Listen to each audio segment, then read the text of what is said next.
And day one of the 31-day horror challenge. And what did I watch today? Gerald's Game, Netflix own production of the Stephen King novel.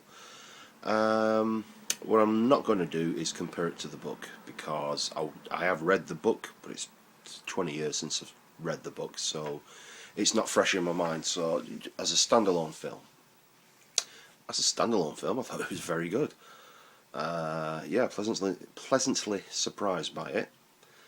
Um, Basically, the story is a married couple, middle-aged couple, who are having problems, as obviously to see as the film develops, and they decide to go to a retreat about half a mile from anybody, and they're into kinky sex. Ooh.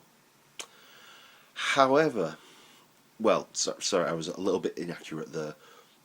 They're trying some kinky sex. Clearly, the husband's into it a little too much. So basically, what happens is, as they're having one of these escapades, the husband, played really, really well by Bruce Greenwood, after popping a Viagra and having some kind of creepy fantasy, rape fantasy, yeah. Anyway, he pops a Viagra and has a heart attack and dies. Oh yeah, did I mention that she's handcuffed to the bed? Yeah, she's handcuffed to the bed, like real proper industrial shit handcuffs. And so what begins is a journey of her having a bit of a mental breakdown. I mean, she's obviously getting dehydrated. She's obviously getting very hungry, and there's the trauma of dealing with her husband just dying on top of her. I don't want to spoil too much of it, but it gets very cerebral. Then it's her mental breakdown, keeping herself alive with a glass of water, which was left earlier by the husband after he popped the Viagra. To it, you know, that keeps her going for a little bit longer.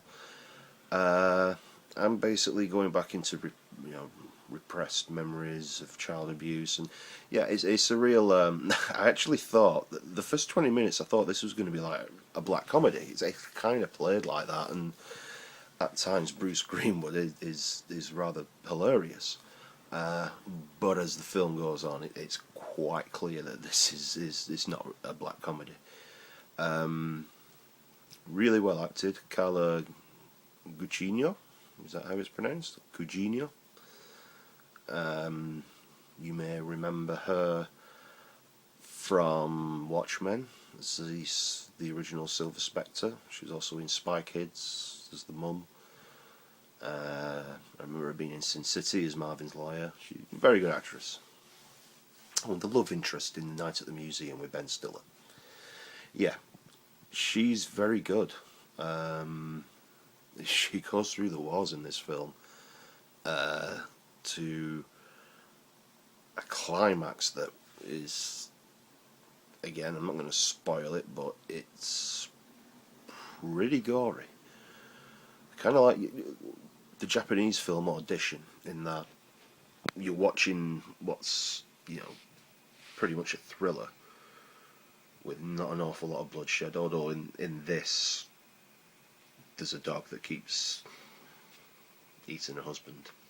Yeah. In Audition, nothing particularly gory happens up until the last half hour of the film, and it's like, holy shit. This is a scene kind of like that, without going too much into it. So yes, it gets a thumbs up. It's a decent Stephen King adaptation, and we don't get many of them, do we? We don't get many of them at all. I was just thinking to myself, some of the best ones of his tend to just be set for a majority in one building. The ones I like, anyway, The Shining, Misery, Green Mile to an effect. I mean, most of it is set in the jailhouse, and this is a good one. This is a good Stephen King adaptation, so I do recommend it. If you're a huge fan of the book, like I said, I haven't read it for 20 years. I'm not quite sure how faithful it was.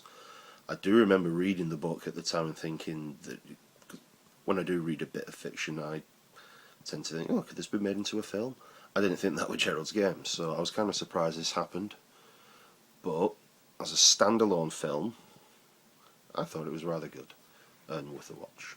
Okie doke, so possibly see you tomorrow or the day after for my next day 2 of my 31-day horror challenge. Sayonara.